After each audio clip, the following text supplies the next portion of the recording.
The 5 things you should never delegate out as a business owner, at least as a startup business owner. Hi guys, I'm Syama, CEO of Scaling Retail.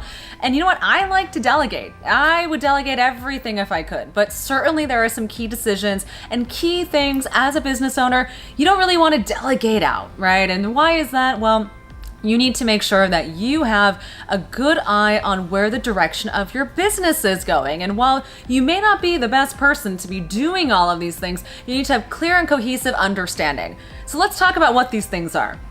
Number 1, understanding your cash flow and your finances.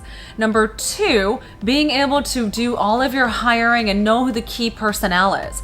Number 3, you're going to want to be able to really dictate that company culture. Number 4, make sure that you're doing all of the big changes and making the big investment decisions within the business. Number 5, you want to be welcoming on board all of your new employees, right? You definitely want to be the person to do that. So let's unpack this a little bit more. So the first step, obviously finances are a big deal. Hopefully you have an amazing bookkeeper, a great accountant.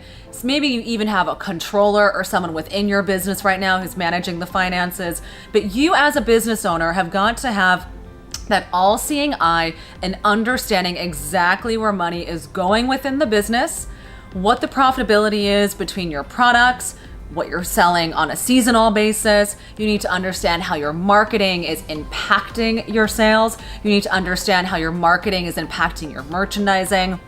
Your finances, guys, are a huge piece of the pie because this is what allows you to continue to grow your business.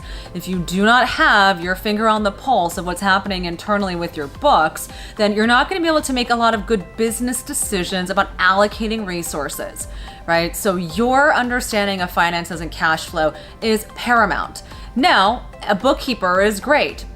But if you're getting your books 30 days after the month is over, well, you can't really make decisions on that, right? It's great for tax keeping purposes. It's great for understanding tax planning purposes.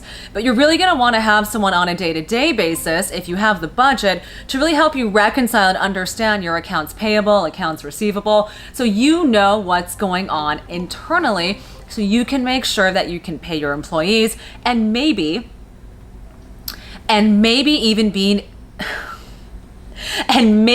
even be able to reinvest whatever surplus capital you have on hand into some bigger and better initiatives. How will you know when it's time to make those changes? You won't unless you have an understanding of your finances. Now, the second thing, do the hiring and firing for your company. If you are in the beginning stages of your business and you do not do the hiring for your company, you're not going to be able to really test and see if this person is going to be a good fit with you. Remember, as a small business, it is super important that everyone on your team is on board with your vision. No hiring manager or anyone working for another headhunting company is going to truly be able to convey exactly what it is that you are doing and what you're going for. So make sure that you're doing all the hiring.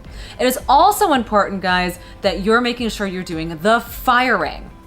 Even if you have someone who's the manager is reporting some direct report into the manager and you're managing the manager, be there when your manager does the firing and be a part of that process. Let that employee know just how valuable they were to your business for whatever period of time that they were there.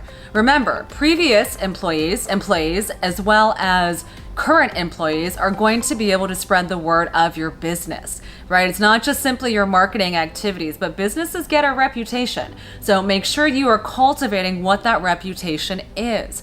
Also, employees have to be a good personality fit. So what do I mean by that? Well, if you're hiring someone who's very core to disseminating the information about your brand on, let's say, social media, you certainly want to make sure that this person truly understands what the core values of the business is. It's a relationship, right? You don't just hire people to do things. You're hiring a team to be with you for a long period of time, hopefully.